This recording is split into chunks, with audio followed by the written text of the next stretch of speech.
One of the things I really liked about your book is that I was expecting when you sort of say switched on, you were automatically going to say you should leave the corporation and set up, a chocolate muffin business or whatever you wanted to do. But that's not what you're saying, is it? You can actually be switched on in a large corporation. So tell us about that. How should you find something you love to do but in a large corporate? Well, I mean, the reason why, first I'll tell you, Anthony, the reason why I wrote the book was my first book, Anyone Can Do It. I would go, and I still do, what I love doing at the moment. My sort of main day job is I go to big companies and I talk about entrepreneurship and about behaving entrepreneurially. And what I found was after every speech, people would come up to me in very quite senior positions in these great jobs and say, oh gosh, I love hearing, about how much passion you have. I've got a dream, I want to leave and start my own muffin business or, whatever, a sort of oxygen bar. And I'd be thinking to myself, gosh, these people, they're sitting there in these amazing jobs, they're salary paid in this big, wonderful company with so much opportunity. And they're sitting there dreaming at this sort of light at the end of the tunnel of one day leaving and starting by them, their own business. And actually, I realized there's sort of an untapped opportunity because in a way they're thinking of this sort of fantasy of entrepreneurship.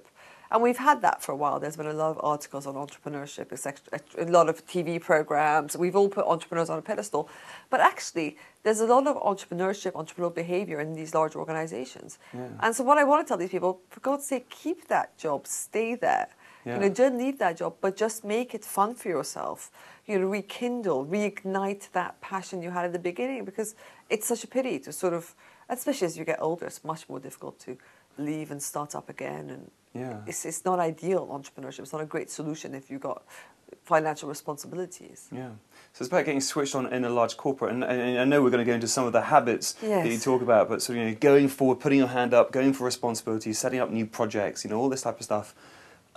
Is the way that you can actually do it in the workplace. You don't have to leave and set your own business up, because I think a lot of people think that you've got to move vertically, whereas if you move maybe laterally as well, you get more experience in different sectors. It's a good thing for you as you rise up in the organisation to have experience in marketing, finance, operations. Well, I mean, more problem with rising up often, which people find, is you get promoted, but you get promoted to an area where you don't enjoy it anymore. So say you're a people person and you're in a customer-facing people job.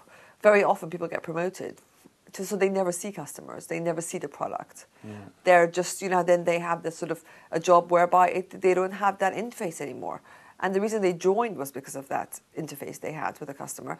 And so sometimes you can get promoted, the wrong way. So it's about reassessing that with an open mind and thinking it's not about leaving this job, it's not about the solution is to start up on my own. There is a solution. Let me make this work for me so that I love what I do. I'm enjoying it. I'm good at it. And that's the sort of balance. And I think that balance can be chats with colleagues, chats with your boss, trying to rejig around your responsibilities, getting you closer to whichever area you like doing more. If you're a numbers person, if you're promoted, you never do numbers anymore, you probably miss numbers. Whatever it is that turns you on, it's getting back into that. Okay, so aligning your responsibility with your personality, your passion and everything else. Yeah, because I've seen a lot of salespeople that love being on the phone, selling and answering needs for customers, and they get promoted to management. They don't nowhere near that, and they become an administrator and they hate it. Exactly. They hate it and they start switching off because they've actually lost the lifeblood of why they joined that business in the first place. And I think I always sort of say people, the reason why they apply to that job, everyone's very excited when you first apply, you go for the interview, you get the job offer.